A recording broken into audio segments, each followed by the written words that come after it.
लोग होप आप सभी अच्छे होंगे। तो आज का हमारा टॉपिक है बायोग्राफी ऑफ शहीद भगत सिंह। तो चलो शुरू करते हैं इस टॉपिक को। तो भगत सिंह, जिनको शहीद आज़म के नाम से भी जाना जाता है, ये one of the most important revolutionary रहे हैं इंडियन फ्रीडम स्ट्रगल के। तो इनका जन्म हुआ था 28 सितंबर 1907 में। इनके पिता का नाम था किशन सिंह और माता का नाम था विद्यावती। ठीक है। और इनका जन्म कहाँ पे हुआ था? भांगा, लयालपुर डिस्ट्रिक्ट ऑफ पंजाब। और वो अब कहाँ पे है? पाकिस्तान में। जब ये पैदा हुए तो इनके जो अंकल थे अजीत सिंह और स्वर्ण सिंह, और इनके पिता किशन सिंह, वो तीनों जेल में थे क्योंकि वो किसका प्रोटेस्ट कर रहे थे? 1906 के कॉलोनाइजेशन बिल का। ठीक है। नेक्स्ट पढ़ते हैं हम। तो भगत सिंह जी की स्कूलिंग कहाँ पे हुई है? भगत सिंह जी ने दयानंद एंग्लो वैदिक हाई स्कूल में पढ़े हैं, और साथ में इन्होंने फिर बाद में नेशनल कॉलेज ऑफ लाहौर में भी इन्होंने पढ़ाई अपनी पूरी की थी। उसके बाद क्या हुआ कि इन्होंने नॉन कोऑपरेशन मूवमेंट में भी भाग लिया, जो कि तब ये बहुत यंग थे। महात्मा गांधी लीड कर रहे थे नॉन कोऑपरेशन मूवमेंट, और इन्होंने भी बड़ा बढ़ चढ़ के हिस्सा लिया। जब चेरा चोरी इंसिडेंट हुआ 1922 में, तो महात्मा गांधी ने उस इंसिडेंट के बाद नॉन कोऑपरेशन को जो है ख़त्म कर दिया गया। तो इससे बहुत एतराज़ था किसको? भगत सिंह जी को। और इन्होंने क्या किया उसके बाद? 1924 में इन्होंने हिंदुस्तान रिपब्लिक एसोसिएशन को ज्वाइन किया। कहाँ पे? कानपुर में। और जो किसने स्टार्ट की थी? सचिंद्र नाथ सन्याल ने। ठीक है। और ऐसे मेन ऑर्गेनाइजर माना जाता है चंद्रशेखर आज़ाद जी को। चंद्रशेखर आज़ाद के साथ भगत सिंह बहुत क्लोज थे। 1925 में क्या हुआ? भगत सिंह वापिस आए लाहौर में, और उन्होंने क्या किया? अपने कुलीग्स के साथ एक मिलिटेंट यूथ ऑर्गेनाइजेशन जिसका नाम नौजवान भारत सभा है, उसको ऑर्गेनाइज किया। नेक्स्ट क्या होता है कि 1928 में क्या होता है? भगत सिंह ने क्या किया? हिंदुस्तान रिपब्लिकन एसोसिएशन का नाम हिंदुस्तान सोशलिस्ट रिपब्लिकन एसोसिएशन रख दिया। ठीक है। होता क्या है इसके बाद कि लाला लाजपत राय पर लाठीचार्ज हुआ। साइमन कमीशन की प्रोटेस्ट कर रहे थे, जिसकी वजह से उनकी डेथ हो जाती है। ठीक है। इसके विरोध में भगत सिंह, अब जिसने ऑर्डर दिया था लाठीचार्ज का, उसको मारने की सोचने लगे भगत सिंह और इसके कुलीग। तो हुआ क्या?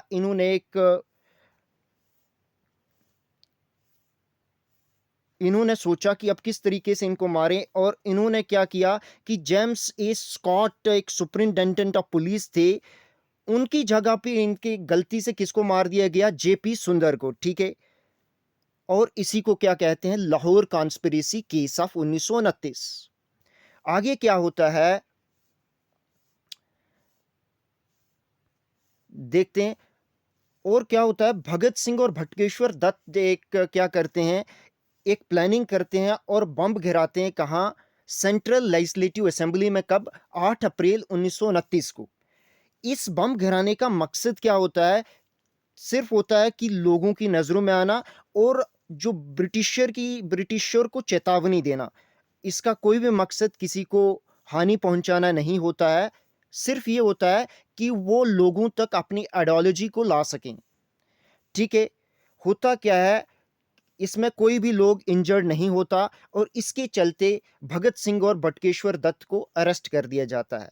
जब अरेस्ट होते हैं तो ये नारे लगाते हैं इनकलाब जिंदाबाद के, और डाउन विद इम्परलिज्म, साम्राज्यवाद का नाश हो, ऐसे नारे लगाते हुए अरेस्ट हो जाते हैं। और जेल में ही ये क्या करते हैं, क्योंकि वहाँ देखते हैं वहाँ जो प्रिजनर्स थे उनकी कंडीशन बहुत खस्ता थी, तो इसके खिलाफ क्या करते हैं? ये प्रोटेस्ट करते हैं। और वहीं भगत सिंह एक पैम्पलेट लिखते हैं, वाई आई एम एन अथिस्ट। ठीक है। आगे क्या होता है? इनकी और पब्लिकेशंस भी हैं, जैसे why I am an atheist and autobiographical discourse. दूसरी इनकी पब्लिकेशन है the jail notebook and other writings. और थर्ड क्या है, ये एक लेटर है, the peasant have to liberate themselves not only from foreign yoke but also from the yoke of landlords and capitalists.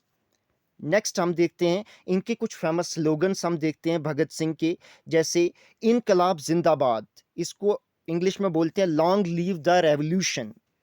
Down with imperialism second है, साम्राज्यवाद का नाश हो। थर्ड है, labour is the real sustainer of society. Next इनका slogan है, I am a man and all that affect mankind concern me. Fifth इनका slogan है, if the deaf have to hear the sound has to be very loud. Next इनका slogan है sixth वाला, a rebellion is not a revolution, it may ultimately lead to that end. Next है इनका slogan है, by crushing individual they can not kill ideas, क्योंकि ideas तो मरते नहीं है, बिला शक इंसान की मृत्यु हो जाए, ठीक है। एट्थ इनका स्लोगन था, they may kill me but they can not kill my ideas, they can crush my body but they will not be able to crush my spirit. Ninth था, bomb and pistols do not make a revolution. The sword of revolution is sharpened on the whetting stone of ideas. 10th इनका slogan है, any man who stand for progress has to criticize, disbelieve and challenge every item of the old faith. तो ये जो है ये customs belief को नहीं मानते थे ज़्यादा, ठीक है। तो 11th इनका स्लोगन है, philosophy is the outcome of human weakness और लिमिटेशन ऑफ नॉलेज। ये बड़े प्रैक्टिकल इंसान थे, ठीक है। तो ये फिलॉसफी को ज़्यादा नहीं मानते थे, ठीक है। तो ये जो स्लोगन है ये आपकी एग्जामिनेशन पॉइंट ऑफ व्यू से बहुत इंपॉर्टेंट है। नेक्स्ट हम देखते हैं, ठीक है। तो होता क्या है, नेक्स्ट हमारे पास जो पॉइंट है, वेट कीजिए, ठीक है, थोड़ा वेट करना पड़ेगा, ठीक है ठीक है। आगे होता क्या है कि भगत सिंह को रीअरेस्ट किया जाता है, किसके केस में, जेपी सुंदर जो हमने पहले पढ़ा, और bomb manufacturing in Lahore conspiracy case में, ठीक है। उसके बाद इनको यहाँ पे मुजरिम पाया जाता है और इनको क्या होता है, 23 मार्च 1931 को लाहौर में इनकी क्या हो जाती है, इनको फांसी पे चढ़ा दिया जाता है और ये शहीद हो जाते हैं, ठीक है। तो यही 23 मार्च का दिन हर साल हमारे देश में, भारत में, इसको मार्टियार्ड डे के नाम से, शहीदी दिन के नाम से बनाया जाता है। और ये ट्रिब्यूट देता है किसको, फ्रीडम फाइटर्स को, जैसे भगत सिंह, सुखदेव और राजगुरु को। तो आज हमने पढ़ा भगत सिंह की बायोग्राफी। अगर आपको ये बायोग्राफी अच्छी लगी हो तो इसको शेयर करें, लाइक करें और हमारे चैनल को सब्सक्राइब करें और हमारे टेलीग्राम ग्रुप को ज्वाइन करें, जिसका लिंक हम डिस्क्रिप्शन में दे देंगे, ठीक है। धन्यवाद, थैंक यू वंस अगेन।